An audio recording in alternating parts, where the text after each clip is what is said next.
Bon, merci. Donc, deuxième session là, de ce cours avec le séminaire d'Ilan Marek. Alors, je vais vous parler un petit peu d'Ilan Marek. Ilan, en fait, est originaire d'Haïfa, là où il vit actuellement. Mais en fait, il a passé toute son enfance et ses études secondaires et universitaires à Paris. Et notamment, il a fait licence, maîtrise à l'UPMC, et puis est tombé assez rapidement amoureux de la chimie organique, a rejoint un des labos qui était un des plus célèbres évidemment en France et même dans le monde, qui était le laboratoire de Jean Normand, dont j'ai un petit peu parlé dans un de mes cours. Et il a obtenu sa thèse en ce labo en travaillant sur les dérivés bismétalliques et autres, et chimie du cuivre, en 1988. Et ensuite, il est parti en postdoc chez Léon Gauzet, à Louvain, en 1989, et a intégré le CNRS en 1990. Habilitation en 1995. Alors pourquoi je parle de ça? Parce que c'était parmi les premières habilitations. Et moi je m'en souviens parce que j'étais jeune permanent arrivé en 94, enfin même pas d'ailleurs permanent, même pas titulaire, et donc c'était une des premières habilitations que j'avais vues, c'est celle d'Ilan. Et puis ensuite, il est parti en 1997 au Technion Haïfa pour commencer sa carrière indépendante, puisqu'il travaillait au CNRS en collaboration avec Jean Normand.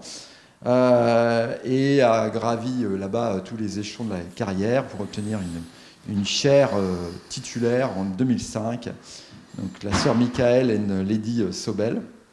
Alors Ilan, c'est quelqu'un qui est, hyperactif peut-être, avec des domaines de recherche évidemment très visibles. On n'en verra qu'un aspect aujourd'hui.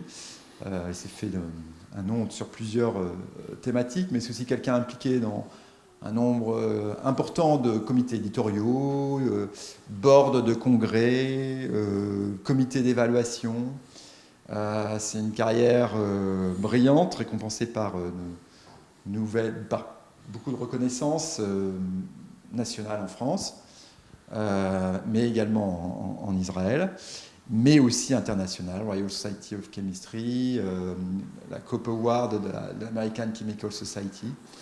Il est membre de l'Académie des sciences en France depuis 2017 et également de celle d'Israël depuis 2018, si je ne fais pas erreur. Et je pense qu'il est difficile de trouver quelqu'un quand vous allez, même dans les recoins les plus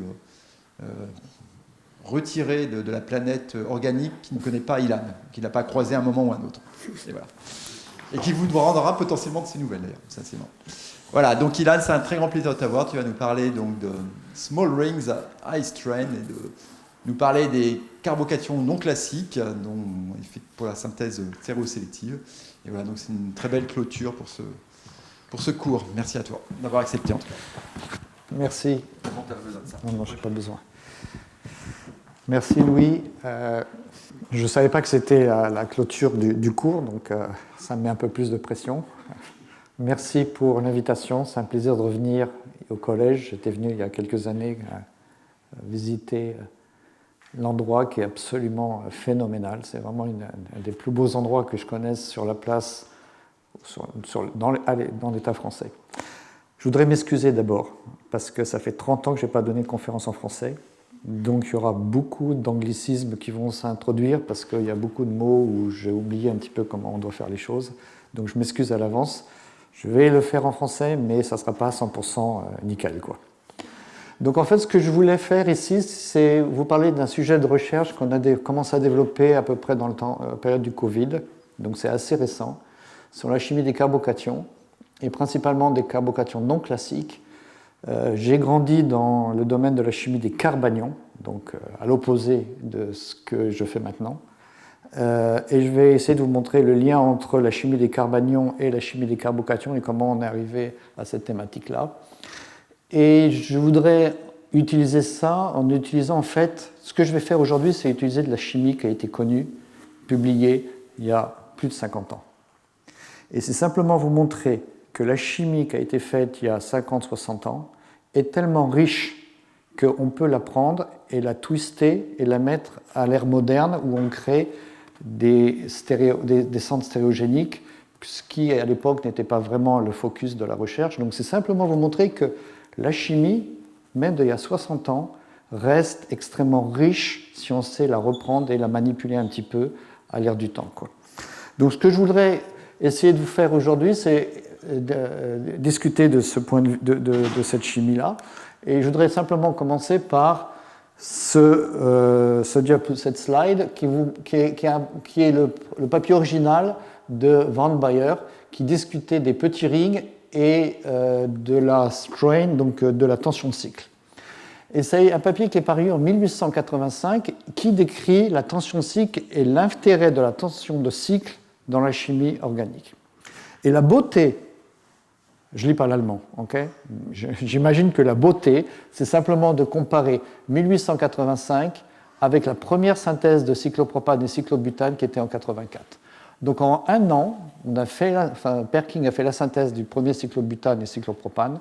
Un an après, il était capable de développer une théorie sur le strain, donc sur la tension de cycle et comment on peut utiliser la tension de cycle en chimie pour faire des choses qui sont, à mon avis, vraiment remarquables.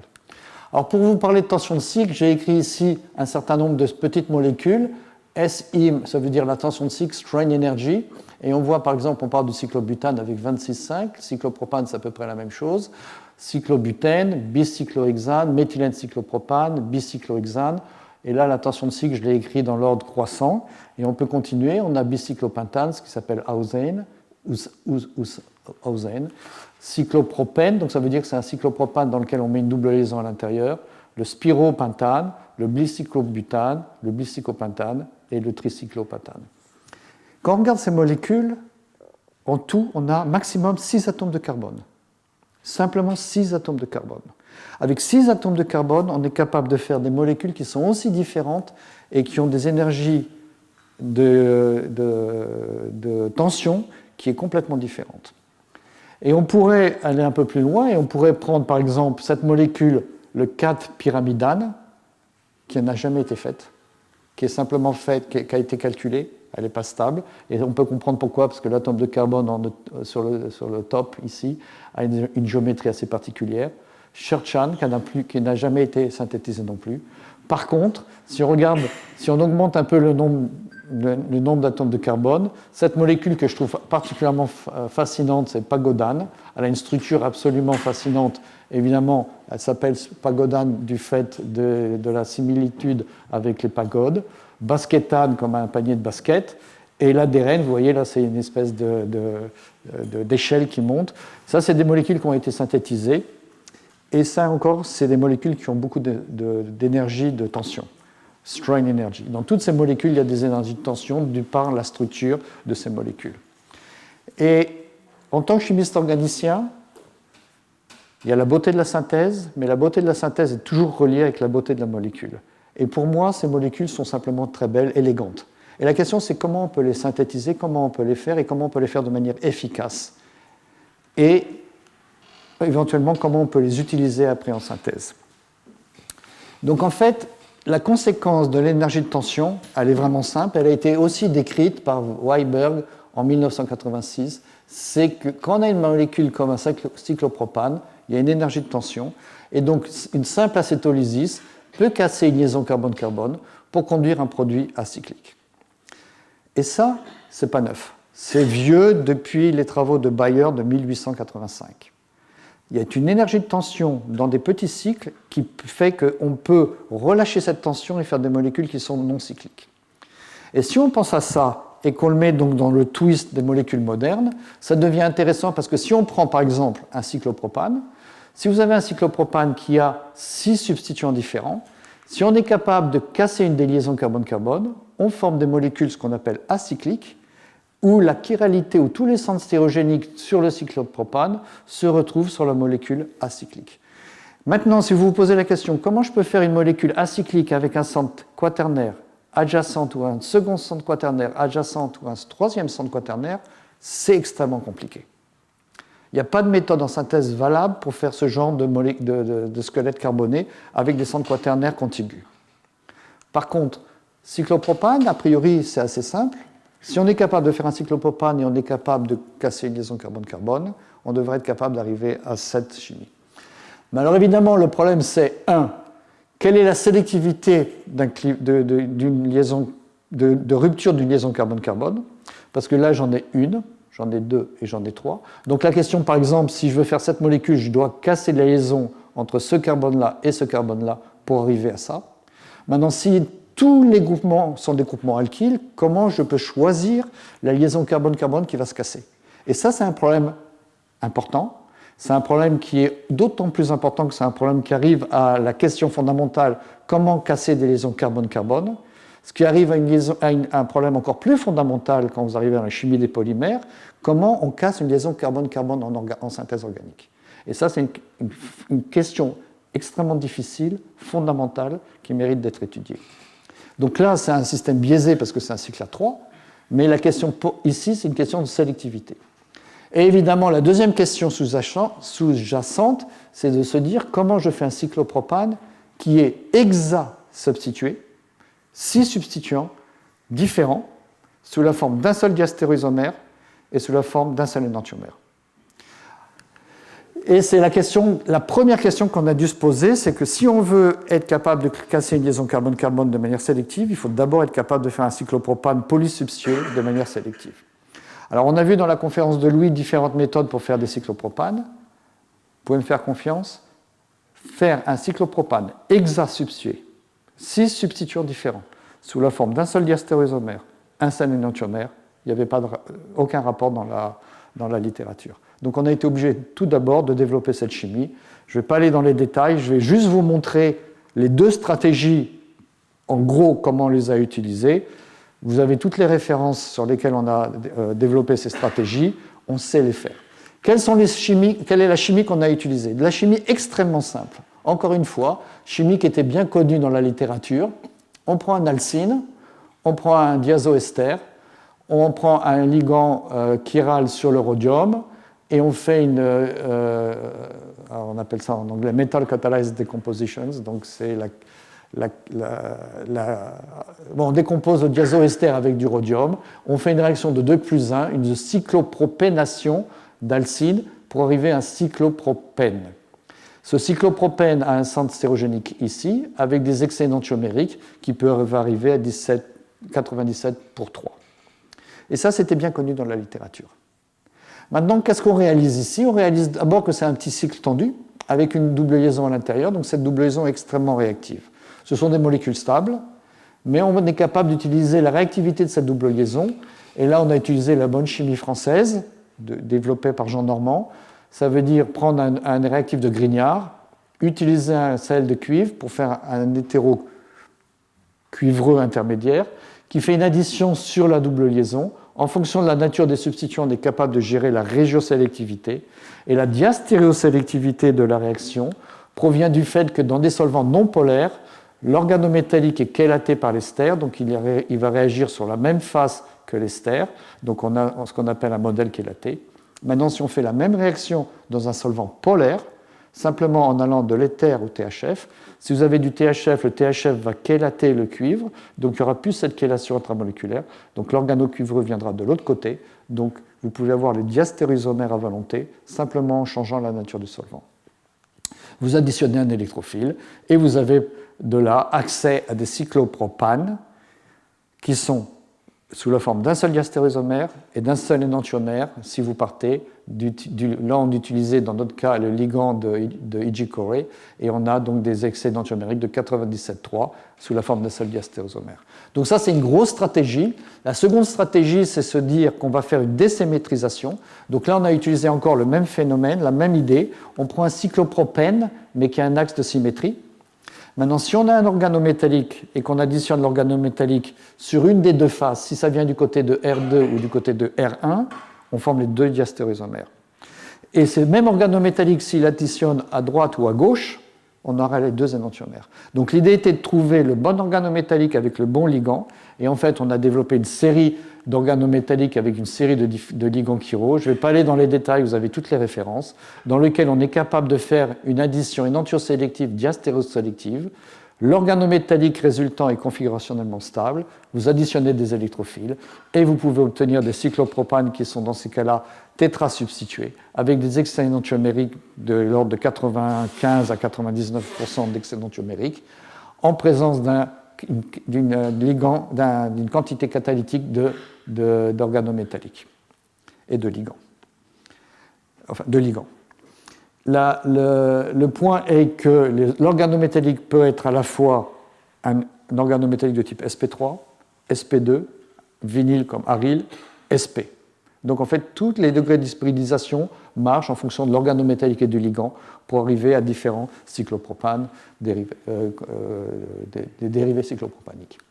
Donc en fait, l'idée était de se dire, si je suis capable de casser une liaison carbone-carbone d'un cycle tendu, il faut d'abord que je fasse des cycles tendus polysubstitués. Donc on s'est lancé dans cette recherche. On a été capable de faire, comme vous avez vu, des cyclopropènes polysubstitués sous la forme d'un seul énantiomère. On a été capable de développer des synthèses pour faire des cyclopropanes polysubstitués, hexasubstitués sous la forme d'un seul diastérosomère énantiomériquement riche. On est en train de travailler sur les synthèses de cyclobutène et cyclobutane, encore une fois polysubstituées. On a aussi fait la synthèse d'alkylidène cyclopropane, de spirocyclopropane. Tout ça, ça a été publié. Les prochains sur la liste, c'est de faire des ladérènes, de faire des 4-4 et de contrôler la stérochimie. On a été capable de faire la synthèse de bicyclobutane polysubstitué. Celui-là, on n'a pas encore touché. On a récemment reporté la synthèse de Hausen, de ce moléculaire de 4,3, et celui-là, on n'y a pas encore touché. Ce que je voudrais juste vous montrer, c'est un exemple aujourd'hui, en utilisant encore une fois la chimie qui avait été développée en France par Jean Normand pour faire la synthèse d'Hausen. Comme Louis a dit quand j'étais donc jeune et jeune, on a développé la chimie des bis métalliques, et c'est ce qu'on a utilisé ici 30 ans après pour faire la synthèse de bicyclopentane dans ce qu'on appelle des Hausen. Et en fait, on est parti de cette molécule qui est très simple. Encore une fois, vous reconnaissez ici le diazoester qui agit sur un alcyne, donc c'est la réaction 2+1. On a une réaction ensuite de méthylation de l'hydrogène acide du cyclopropène pour faire un cyclopropényl lithien. Ce cyclopropényl lithien, donc ça revient à la chimie dont je parlais, qui avait été développée par à l'époque Marcel Godemar dans les années 70 à Jussieu, et qui avait été reprise donc par Jean Normand et ensuite par Paul Knoschel et finalement par moi-même, qui a étudié la diastérosélectivité de cette réaction. Quand on a un vinyle métal et que vous additionnez un allyle métal en présence de sel de zinc, vous formez ce qu'on appelle une espèce bimétallique, donc on a deux métaux sur le même atome de carbone. Et là, on a un problème de diastérosélectivité, parce qu'on a en fait, vous voyez l'addition d'un allyle métal sur un vinyle métal. Donc je n'ai pas noté la nature des deux métaux, qui reste encore une question en suspens 30 ans après, mais la diastérosélectivité vient du fait qu'on a un métal à cycle comme ça, et que l'allyle zinc vient en anti du groupement encombrant, qui correspond en fait à l'allyle zinc qui vient en anti de cette chaîne R2, qui était ici R2, c'est ce groupement-là.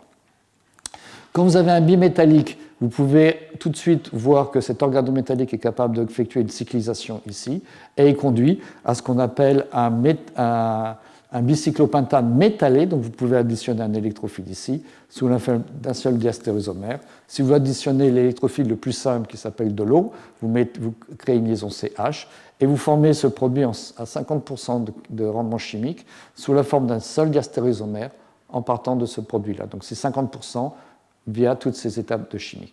Donc en fait, c'est la synthèse de Hausen de bicyclopentane qu'on a reportée cette année. Et en fait, je vais vous donner juste quelques exemples. Encore une fois, c'est juste quelques exemples qui montrent la stratégie de synthèse.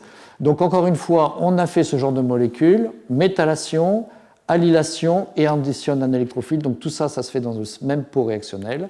Et vous êtes capable de faire des hosanes qui peuvent avoir par exemple une liaison carbone-iode ici.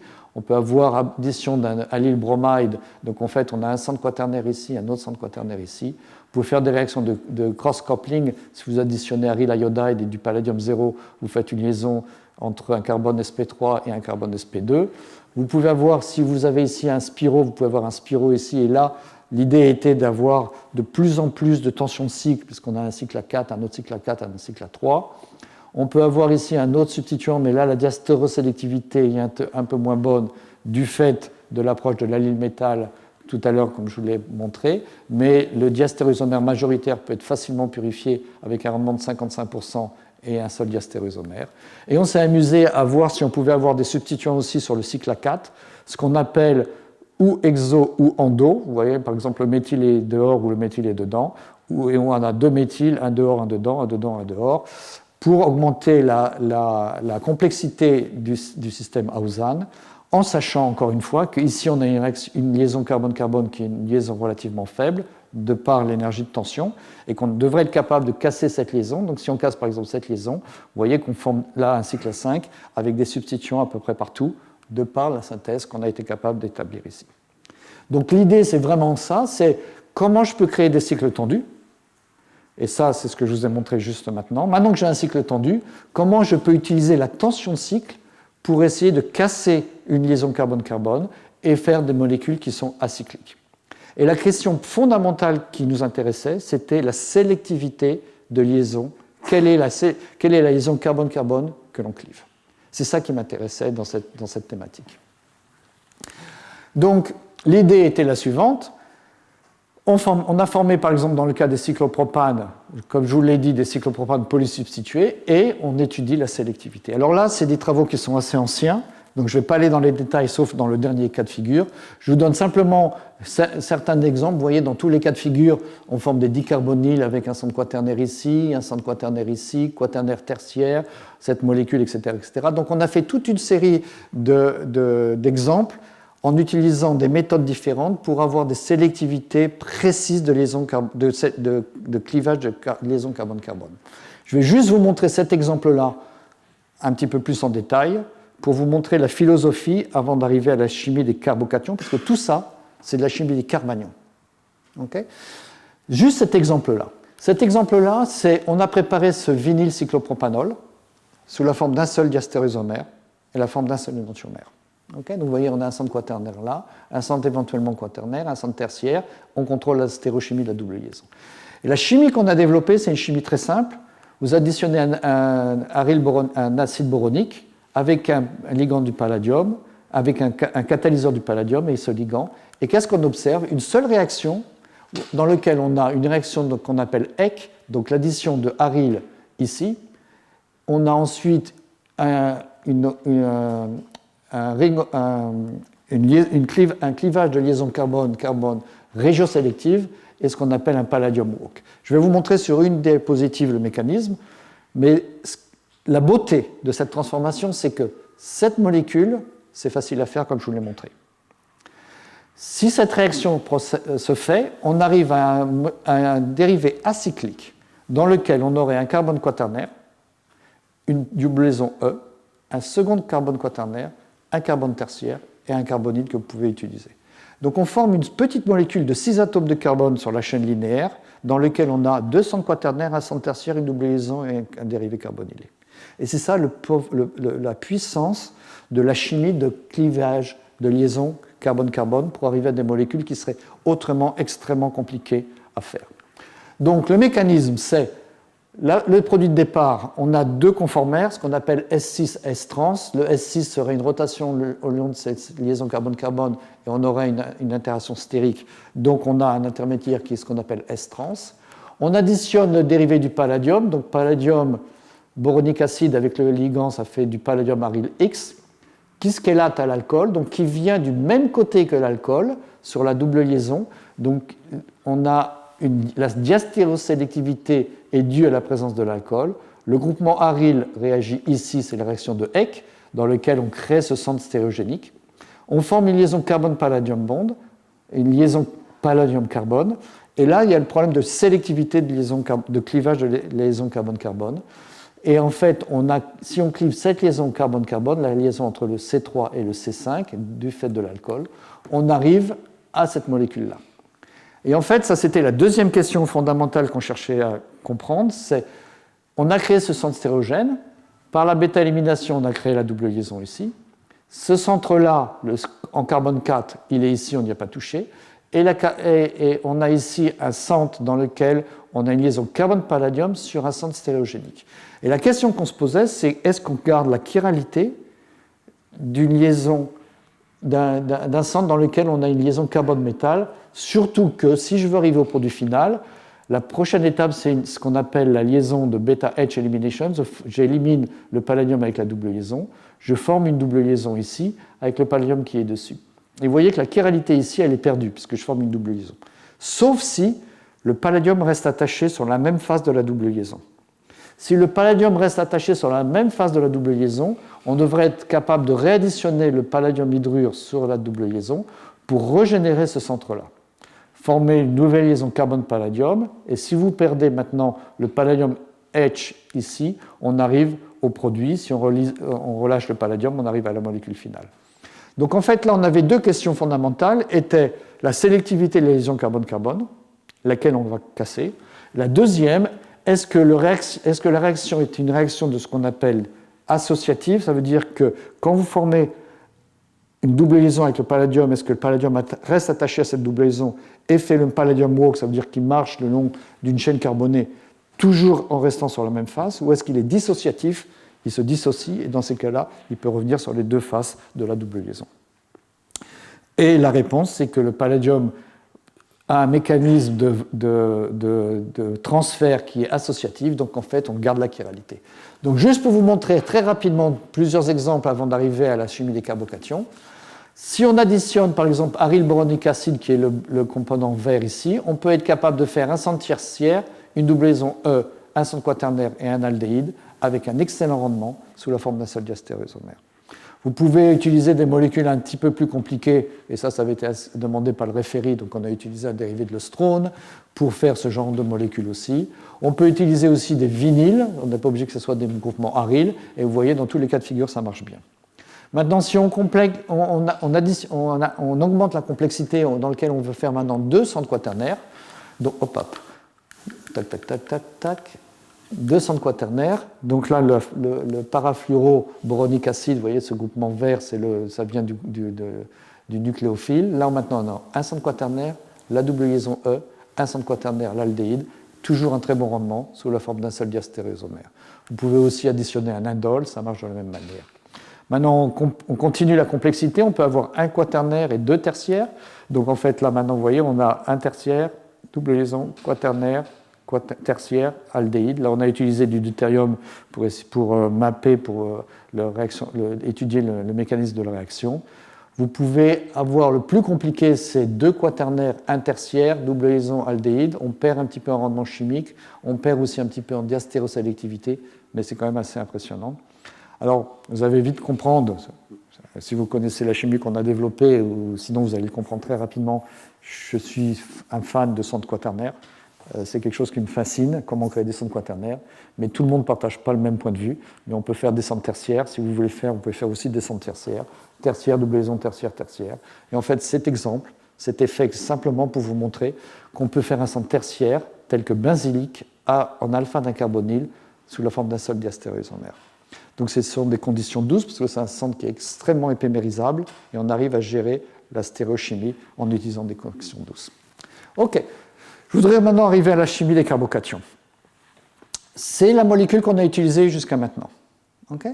Maintenant, il y a une autre manière de voir la réactivité, c'est de se dire, ici, j'ai une liaison carbone X que je peux éventuellement dissocier.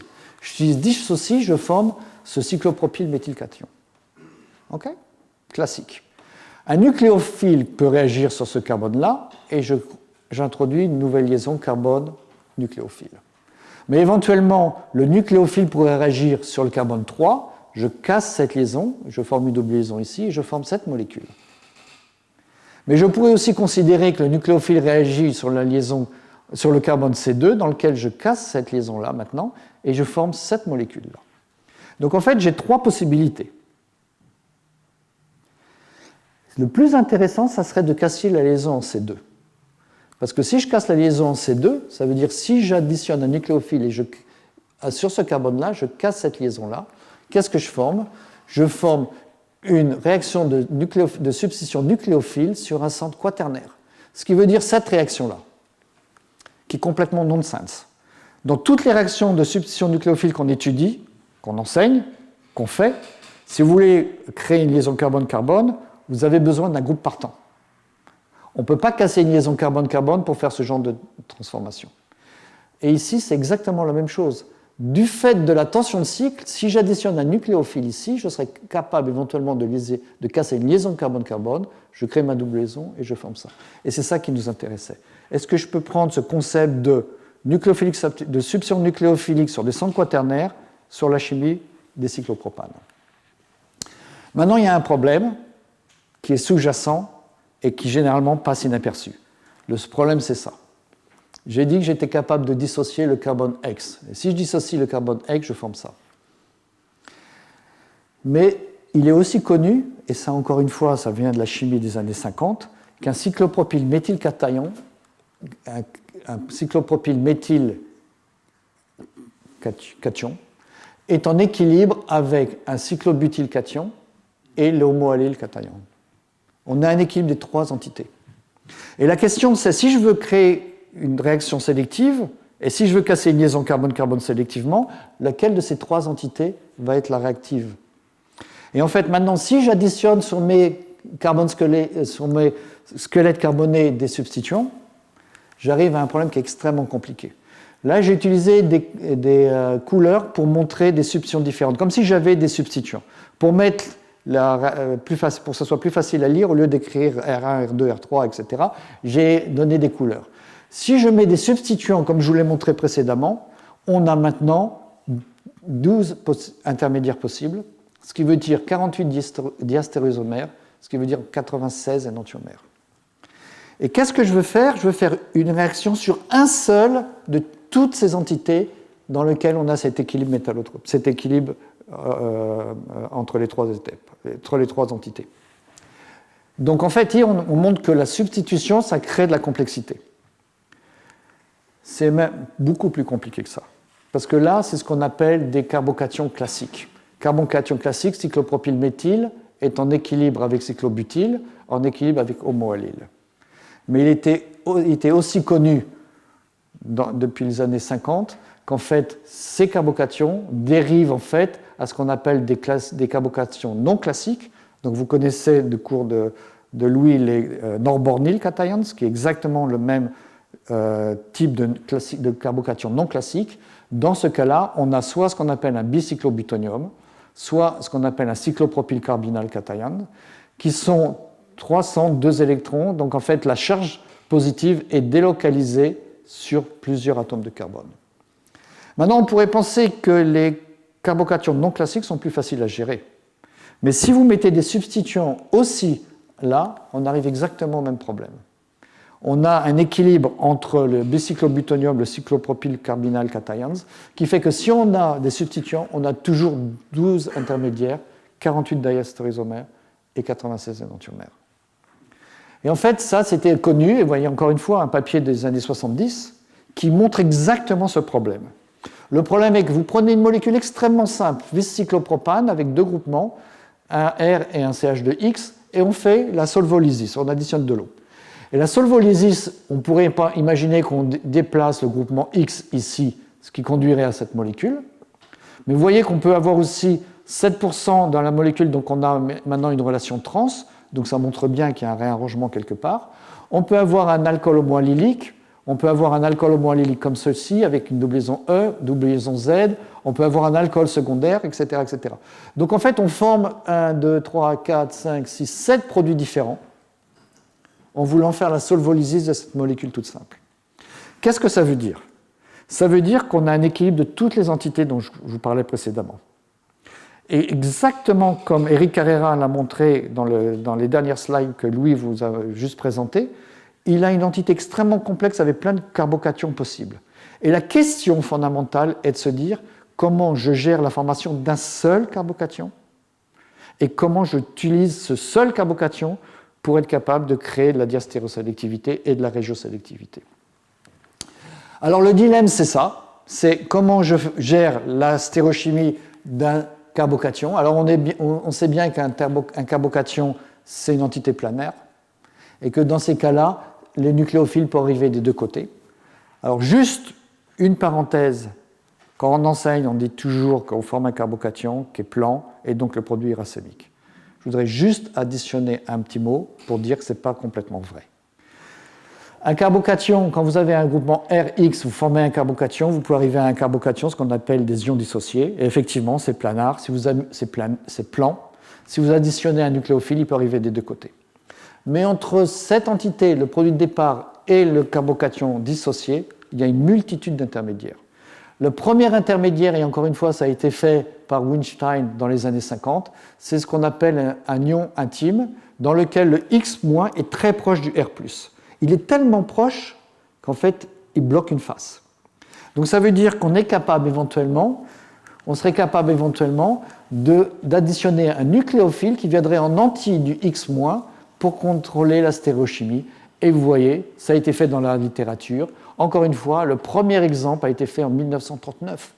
En 1939, on était capable de voir qu'on était capable de faire une réaction de type SN1 avec rétention de configuration, avec inversion de configuration, en utilisant des ion pairs. Maintenant, si on dissocie un tout petit peu plus le X- du R+, on peut avoir un solvant qui se met entre les deux. Et si le solvant est le nucléophile, on peut avoir une réaction maintenant ce qu'on appelle avec rétention de configuration, et on a formation du produit avec rétention de configuration. Et encore une fois, premier exemple en 1937. Alors, là, il y a d'ailleurs un exemple de Jérôme Lacour, je sais qu'il est venu faire un cours, où il a fait aussi sur un système très particulier d'époxyde avec du ferrocène. Il a montré qu'il pouvait avoir une SN1 avec rétention de configuration. On pourrait imaginer que c'est un problème qui est résolu. Maintenant, si vous regardez le nombre de références dans la littérature qui est impossible à savoir, by the way, combien de gens utilisaient des réactions de type SN1 en littérature, parce qu'on ne donne plus jamais de référence à ce genre de choses, ça fait partie des choses communes. Ici, on a 5 références pour des réactions de SN1 avec rétention de configuration. Simplement 5. Sur des millions de personnes qui ont fait des réactions de type SN1. Pareil pour inversion de configuration. Donc c'est un problème qui est extrêmement ardu, qui est pour la nouvelle génération, qui est dans la salle. C'est un problème qui est extrêmement ardu, mais qui est super intéressant. Comment contrôler la stéréochimie des réactions de type SN1 ? Le dilemme, c'est ça, ou alors le second dilemme, c'est arriver au non-classical carbocations, donc comme je vous ai dit, le cyclopropyl carbinal cations, so this is l'intermédiaire. Et quand moi j'ai regardé ça avec mon œil de personne qui adore la stéréochimie, qu'est-ce que j'ai vu ? J'ai vu que, en fait, le contrôle de la stéréochimie devrait être beaucoup plus simple. Dans un carbocation, de manière générale, les deux faces sont équivalentes, alors qu'ici, le carbocation est délocalisé sur tous les atomes de carbone. Et maintenant, si je regarde ici, je vois que si, par exemple, un nucléophile arrive de ce côté-là, il arriverait en anti d'un groupement qui bulky, qui est gros. Donc ça veut dire en fait que dans un carbocation non classique, il y a une face du carbocation qui est shielded, qui est bloquée, qui est cette face-là. Ici, on n'a aucun nucléophile qui devrait arriver parce qu'il y a le squelette carboné shield une face. Donc en fait, la question qu'on se pose, c'est de se dire, est-ce que le carbocation maintenant, il serait capable de réagir soit en C4, soit en C3, qui a un problème de régiosélectivité. Et encore une fois, vous voyez, ça a été développé dans les années 40-50, la chimie des carbocations non classiques. Mais la question, et la seule question qu'on se posait, c'est de se dire, est-ce que si j'utilise une différent substituant sur le produit de départ, je suis capable de contrôler la régiosélectivité d'addition et donc la stéréochimie. Donc en fait, c'est ce qu'on a fait. On a préparé, comme je vous l'ai dit précédemment, ce genre de cyclopropane polysubstitué. Donc l'idée était de faire une ionisation pour arriver au cyclopropyl-méthylcation. Et on sait que l'entité, de par les travaux des années 60, conduit à ce cyclopropane, à ce cyclopropyl carbinal cations. Et on a fait des calculs théoriques. Et qu'est-ce qu'on voit ? On voit que quand on a un centre ici quaternaire, deux groupements alkyles, ici un centre tertiaire, un H, la liaison C2C4, est légèrement plus longue que la liaison C2-C3. Si elle est légèrement plus longue dans cet intermédiaire, ça veut dire quoi? Ça veut dire que la densité de charge positive est plus du côté du carbone 4 que du carbone 3. Donc ça veut dire quoi? Ça veut dire que si j'additionne un nucléophile, le nucléophile devrait réagir sur le carbone le plus substitué, puisque la liaison est la plus longue, et donc dans ces cas-là, arriver à ce produit-là. Et donc en fait, si je prends mon produit de départ et j'additionne un nucléophile, qu'est-ce que je fais? Je fais formellement une réaction sur le centre quaternaire, je casse une liaison carbone-carbone, et j'arrive à cette entité ici. Donc ça répond exactement à toutes les questions que j'ai soulevées au début de cet exposé. C'est la sélectivité de rupture de liaison carbone-carbone de par cet intermédiaire qui est un carbocation non classique, du fait que la liaison entre C2 et C4 est légèrement plus longue que la C2 C3, parce qu'on a deux groupements alkyles versus un seul groupement alkyle. Donc en fait, encore une fois, c'est relativement vieux comme chimie, donc je vais juste vous montrer quelques exemples avec un exemple un peu plus en profondeur, avant d'arriver à des résultats plus récents. On additionne un nucléophile, dans ces cas-là c'est TMS brome ou TMS chlore, ou un dérivé du fluoré, avec un catalyseur tel que du cuivre 2, du iron chloride, du chlorure de fer catalytique, pour dissocier l'alcool, et on arrive au produit avec des diastérosélectivités extrêmement grandes, de 98,2, et encore vous voyez une fois, le nucléophile réagit sur le centre le plus substitué, donc le nucléophile réagit sur le centre quaternaire. On est capable d'additionner des TMS SCN pour créer donc des thiols éventuellement tertiaires. Si vous clivez cette liaison, vous avez un thiol tertiaire avec des diastérosélectivités excellentes. TMS NCN, vous avez un isonitrile qui est extrêmement intéressant parce que les isonitriles, on peut les utiliser en synthèse. Et encore une fois, sous la forme d'un seul diastéréoisomère. On peut additionner simplement de l'alcool. Et là, c'est une réaction qui est fabuleuse parce qu'en fait, c'est simplement un isomère. L'alcool qui était ici, maintenant est ici. C'est exactement le même poids moléculaire. Simplement, on a été capable de déplacer, de casser une liaison carbone-carbone avec de l'alcool pour créer cet alcool homoallylique avec un rendement, avec des diastérosélectivités excellentes. Et on est capable d'additionner TMSN3. On a un azyle qu'on peut réduire pour avoir des amines tertiaires, encore une fois, avec des rendements excellents. Donc ça, encore une fois, je m'excuse, je ne vais pas dans les détails parce que c'est déjà publié depuis assez longtemps. Je vais juste vous montrer un exemple plus en pratique dans lequel on est parti de ce cyclopropane. Et là, on est parti d'un centre quaternaire et on voulait créer un nouveau centre quaternaire. Donc on part d'un centre quaternaire cyclique à un centre quaternaire non cyclique en utilisant le triméthylaluminium. Donc encore une fois, le triméthylaluminium, maintenant, on a été obligé de mettre un bon groupe partant parce que OH n'allait pas parce qu'il réagissait avec l'aluminium. Mais si on fait un phosphate, le triméthylaluminium est à la fois un acide de Lewis qui active le groupement partant et aussi un nucléophile. Et vous voyez, la réaction se fait à moins 90 degrés. Moins 90 degrés, c'est froid. C'est vraiment froid. Ça veut dire quoi? Ça veut dire qu'à partir du moment où on commence à chélater le groupement partant et qu'on fait un delta plus, on forme le carbocation. Et à partir du moment où il y a un carbocation, la réaction part. La puissance des carbocations, c'est qu'à température telle que moins 90, on est capable de faire la réaction ici.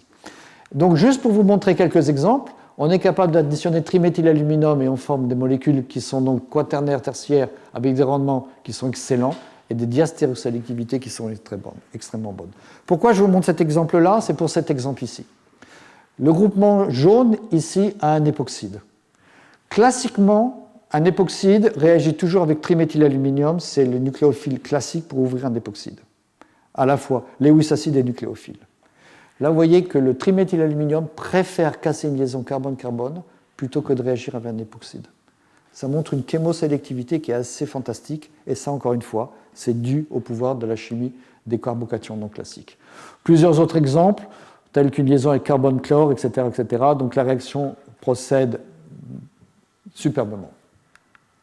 Ok, donc ce que je voulais vous montrer comme premier élément, c'est que si on a une tension de cycle, on additionne un nucléophile en présence d'un acide de Lewis et on forme le produit ouvert. Et ça vient de la formation du cyclopropyl carbinal cations. Okay? Maintenant, la question évidente, si je m'arrêtais maintenant, c'est me dire c'est joli, c'est bien, mais tu utilises une tension de cycle pour arriver au produit final. Donc tu casses une liaison carbone-carbone qui est tendue. Et à cet argument, je n'ai rien à opposer, sauf de dire que c'est vrai. Et donc la question suivante, c'est de se dire, est-ce que je peux casser une liaison carbone-carbone, maintenant, dans ces systèmes non cycliques? Et ça, c'est beaucoup plus difficile. Et encore une fois, tout est dans la littérature. Si vous allez dans la littérature, vous allez voir ce qu'on appelle les réarrangements moléculaires. Alors maintenant, comme disait Louis, il y a un nouveau hype qu'on dit carbon editing. Donc vous allez voir beaucoup de mots qui s'appellent editing, editing, editing. C'est simplement que des réarrangements. Et la beauté, c'est cette réaction-là qui avait été développée par Cram en 1949, que vous avez certainement étudié. C'est un groupement dans lequel on a une molécule dans laquelle on a un groupement partant ici, en bêta d'un noyau aromatique. On a la participation du noyau aromatique, ce qu'on appelle un enchimeric effect. Donc, les électrons pi du noyau aromatique réagissent avec le groupe partant pour former ce qu'on appelle un phénonium. Maintenant, le nucléophile, là, c'est une acétolysis. Le nucléophile peut réagir sur ce carbone-là, alpha du groupement éthyle, ou sur ce carbone-là, et vous avez les deux molécules différentes en fonction de la taille du nucléophile. Donc maintenant, vous voyez que le produit majoritaire, c'est la taille du nucléophile sur le carbone qui est le moins encombrant, alpha de méthyle et non pas alpha de éthyle, il est à 68%. Mais si on regarde cette molécule et on regarde ce produit, on voit quoi? On voit que alpha du groupement benzyle, on avait un groupement bleu méthyle. Et maintenant, le produit final, il n'est plus alpha, il est bêta. On a un réarrangement moléculaire. Complètement différentes molécules. Est-ce que cette réaction de Cram qui a été développée en 1949 peut être révisitée, peut être remanipulée pour faire quelque chose d'un peu plus sophistiqué que ce qui avait été fait à l'époque? Juste pour noter, c'est un carbocation, ce qu'on appelle classique. Ce n'est pas un carbocation non classique, c'est un carbocation classique. Donc l'idée était la suivante, et c'est une idée qui est somme toute assez simple. Si on a cet alcool homoallylique, avec un centre quaternaire ici et un alcool tertiaire. Vous additionnez un acide de Lewis, on active cet alcool pour faire cet intermédiaire, et donc on va avoir la participation de la double liaison qui va rejeter l'alcool et qui forme, qu'est-ce qui forme? Encore cette entité magnifique, cyclopropyl carbinal cations. Exactement la même entité dont je vous ai parlé précédemment. Encore une fois, du fait qu'on a un centre quaternaire ici, la liaison C2-C3 devrait être légèrement plus longue que la liaison C2-C4. Donc un nucléophile devrait réagir en C3. Si le nucléophile réagit en C3, on forme cette molécule. Maintenant, regardez la molécule de départ et la molécule finale. Qu'est-ce qu'on a fait? On a fait une réaction de substitution nucléophile dans laquelle le carbone quaternaire en C3 se retrouve maintenant à gauche de la molécule. Il était au milieu, maintenant il se trouve à gauche, dans lequel un nucléophile est attaché. L'alcool, qui était en C4, du côté gauche de la molécule, maintenant se trouve au centre de la molécule. Donc on a fait complètement un réarrangement des deux atomes de carbone et on contrôle la stéréochimie. C'est simplement un réarrangement qui se base sur la chimie des effets enchimériques. Rien de plus. Et on aura une double inversion en C3 et en C4. Donc il faut que j'active un petit peu parce que je vois que le temps il passe. La première question, c'est de se dire, évidemment, il faut que je fasse les produits de départ. Et ma philosophie en chimie, c'est de dire que si les produits de départ sont trop compliqués à faire, personne n'utilisera cette synthèse. Parce que si vous devez passer 6 mois à faire ça, vous n'allez jamais utiliser la chimie qu'on développe. Donc la première question, c'est de se dire, est-ce que je peux faire ces produits de départ de manière facile? De manière complètement chanceuse, on avait reporté exactement le même produit de départ déjà il y a 10 ans par une réaction qu'on étudiait à l'époque, qui était la réaction, donc la fameuse réaction française de carbocupration d'un alcyne. On fait une réaction de carbométhylation. Sur ce vanille-cuivre, on additionne un carbénoïde de zinc qui est fait in situ en mélangeant du diéthyl-zinc et du diiotométhane. Ce carbénoïde de zinc réagit in situ avec le vinyle-cuivre pour former l'allyle zinc, et in situ, il y avait de l'aldéhyde, et on fait directement le produit final. Donc en fait, en partant d'un alcyne pour arriver à ce produit-là, ça se faisait en une matinée, et ça, on l'avait publié déjà il y a 10 ans.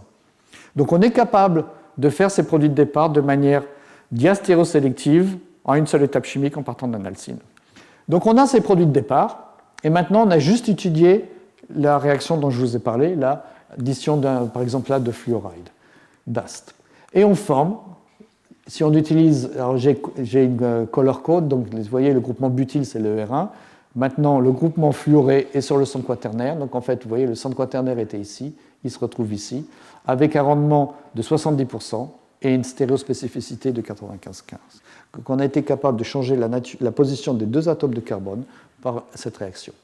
Et encore une fois, le key, le player, c'est cette entité-là, le cyclopropyl carbonyl cations. Donc, on a fait plusieurs exemples. Un des exemples qui était intéressant, c'est de comparer la réaction de Cram. Donc, vous voyez, ça, c'est Cram, le phényl avec un groupement partant, versus les non-classical carbocations, ça veut dire la double liaison qui participe.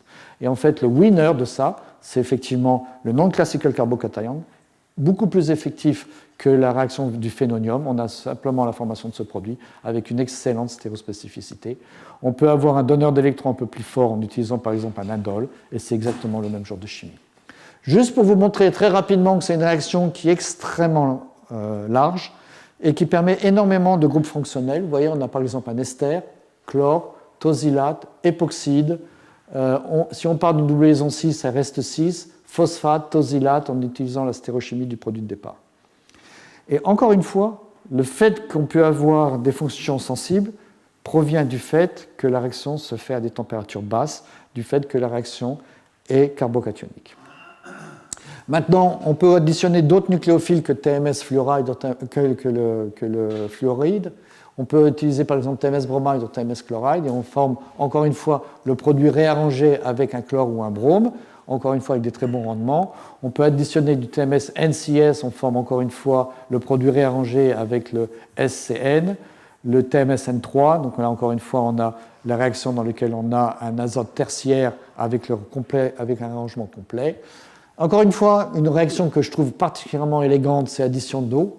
Alors dans ce cas-là, il nous fallait mettre un groupe partant un petit peu meilleur que OH, donc on a fait le phosphate. Mais si vous utilisez l'eau, vous voyez, en fait, l'alcool qui était secondaire se retrouve maintenant tertiaire, et le groupement butyl qui était ici se retrouve au milieu de la chaîne, et le centre quaternaire qui est là se retrouve à gauche avec un hexadiastérosomérique qui est plutôt pas mal. Et si l'alcool marche, évidemment, si l'eau marche, tout alcool marche pour donner le même genre de molécules. Juste très rapidement, vers quoi on se dirige en ce moment? On est en train d'essayer de développer le même genre de chimie, mais de voir si on est capable de faire des cycles et de voir quelle est la limite de ce genre de choses. Encore une fois, si on a par exemple, on fait cette molécule exactement de la même manière dont je vous ai montré précédemment, là, le nucléophile, il est intramoléculaire. Est-ce qu'on est capable d'avoir ce réarrangement moléculaire? Ça veut dire que l'alcool va réagir sur le carbone pour former le produit complètement réarrangé dans lequel j'aurai la migration du carbone 3 et du carbone 4. Donc en fait, encore une fois, si vous prenez ce produit de départ et vous activez ici, on l'active par du chlorure de fer en quantité catalytique, donc on forme le cyclopropyle, on forme le carbocation ici, participation de la double liaison, on forme le CPC. Cyclopropyl carbonyl cations. Et la question qu'on se posait, c'est est-ce que l'alcool va réagir sur le carbone 3 ou va réagir sur le carbone 4? Et en fait, en fonction de la réactivité, on forme deux types de cycles. Dans ce cas-là, l'alcool réagit sur le centre qui est quaternaire et on forme ce produit-là, vous voyez, avec des rendements qui sont plutôt excellents et des diastérosélectivités qui sont très bonnes. Donc on a fait plusieurs exemples, encore une fois, on change la nature des groupements pour montrer la chémosélectivité et ça marche très bien. Un exemple qui était très intéressant pour nous, c'était de se dire, si maintenant j'ai un carbone de moins, là je peux avoir une réaction sur mon intermédiaire réactionnel, je peux avoir une réaction sur le carbone 3 et je forme un cycle à 5, ou je peux avoir une réaction sur le carbone 4 et je forme un cycle à 6. Lequel va gagner? Maintenant, encore une fois, s'il réagit sur le carbone 3, vous voyez que c'est un carbone quaternaire. S'il réagit sur le carbone 4, là c'est un carbone qui est tertiaire. Donc la liaison C2C3 est plus longue que la liaison C2C4. Donc on espérait que ça réagisse sur le carbone 3. Et effectivement,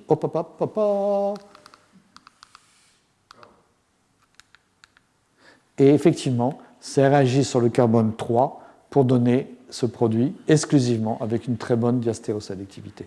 Donc on est capable de changer la nature du cycle simplement en jouant sur ces paramètres-là. Très rapidement, on a pu étendre cette réaction à des alcynes. Je vais passer parce que je ne veux pas être en retard. Je vais juste vous montrer la dernière chose en 2 slides, c'est est-ce qu'on est capable maintenant de faire des réactions de type SN1 avec rétention de configuration? Et la question est, si maintenant j'utilise ce produit de départ, dans lequel j'ai maintenant le groupement partant qui est sur un centre tertiaire, avec un centre tertiaire aussi ici, si j'active ce groupement partant, je vais avoir participation de cette double liaison pour former encore une fois le même intermédiaire cyclopropyl carbinal cations. Maintenant, encore une fois, la liaison C2-C4 étant plus longue que la liaison C2-C3, le nucléophile devrait réagir ici et conduire à ce produit. Maintenant, si je regarde le produit de départ et le produit final, qu'est-ce que j'ai fait? J'ai fait une réaction de type SN1 avec pure rétention de configuration en formant ce cyclopropyl carbinal cation intermédiaire.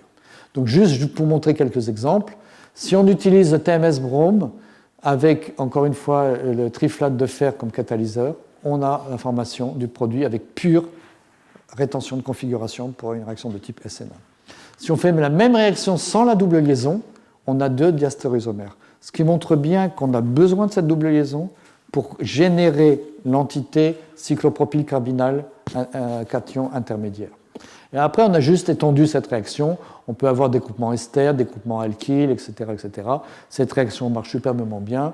On peut faire la même chose avec des dérivés fluorés. Vous voyez, bon, dans tous les cas de figure, c'est toujours plus intéressant et plus sexy, entre guillemets, de faire des fluorures que de faire des bromures.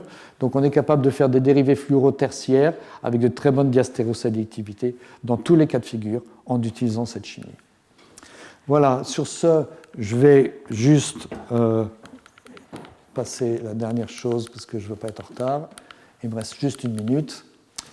La conclusion. La conclusion est de dire qu'on a utilisé le concept de strain release, de relâchement de tension de cycle pour faire des réactions de type SN1 sur des centres cyclopropaniques. Sur le centre, on casse la liaison qui est la plus substituée pour faire des produits comme ça avec une inversion de configuration, ce qui est équivalent à une substitution nucléophile sur un centre quaternaire dans un cycle tendu. Ensuite, on a développé le même type de chimie sur des systèmes non cycliques dans lesquels, ce que je viens juste de vous montrer, on est capable de faire des réactions de type SN1 qui sont purement stéréorétentives. Et le troisième chose qu'on a développé, c'est ce réarrangement moléculaire dans lequel le centre quaternaire en C3 réagit avec le nucléophile pour se retrouver à gauche de la molécule, et le centre initial carbocationique qui était en C4 se retrouve au milieu de la chaîne, et ça, on a pu aussi contrôler la stéréochimie. Si on a été capable de faire tout ça, c'est simplement parce qu'on a utilisé la chimie qui avait été publiée dans les années 50 par des géants en chimie physique, en physical organic chemistry, qui ont étudié la nature des cyclopropyl carbinal cations. Donc en fait, on a simplement réutilisé cette chimie avec un twist un peu plus moderne pour contrôler la stéréochimie. Mais je finis toujours par dire, il y a beaucoup de messages qui sont passés, j'espère, dans cette conférence, mais il y en a un que je ne veux pas qu'il passe. C'est ne rentrez pas chez vous et dire je suis capable de faire une réaction une réaction de substitution nucléophile sur des centres quaternaires de tout type centre quaternaire. Okay, ça ne marchera pas. Vous pouvez faire ce genre de choses que si vous avez l'information d'un carbocation qui est de ce type-là. Et si vous avez l'information d'un carbocation de ce type-là, la question c'est comment je peux étendre cette chimie maintenant à d'autres systèmes pour la rendre de plus en plus performante. Voilà, c'est ce que je voulais vous dire. Alors les travaux ont été faits en fait par 3 étudiants. D'abord c'était un postdoc Viru Lanke qui nous venait d'Inde, qui a commencé à développer cette chimie pendant le Covid, juste avant le Covid. Kosha est venu, Patel, du même institut, c'est l'Indian Institute of Bangalore, et il a fait sa thèse et c'est lui qui a développé toute cette chimie. En fait, c'est quasiment lui qui a tout fait. Tout ce que je vous ai montré, c'est Kosha Patel. Raoul a travaillé sur le Hausen et bicyclobutane. C'est Raoul qui a développppé cette chimie. Donc je dois remercier vraiment ces 3 collaborateurs qui ont été ceux qui ont été capables de développer tout ça. L'argent est venu en fonction des années par 3 IRC Advance. La dernière étant donc celle-ci, sur laquelle on travaille maintenant sur ces carbocations non classiques. Et le reste du groupe travaille sur des chimies un petit peu différentes, bien que Noam, Sayan et Gautam travaillent toujours sur des thématiques reliées.